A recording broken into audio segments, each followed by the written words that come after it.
Today's offering is the little Ifor Williams P6e Livestock. This trailer's been refurbished. It's got nice new ramp gates on, look. A new dividing gate which can either go in that position or further on where those other two white bars are. They all fold up out the way. Got new catches on and everything.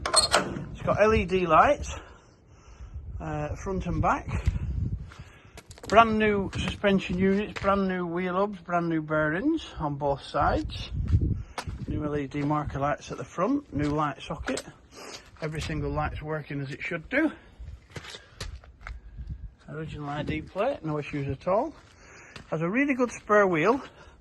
And the road tyres are legal, but they were just slightly worn on the inner edges. I think they're good enough, but you can possibly change them if you want to.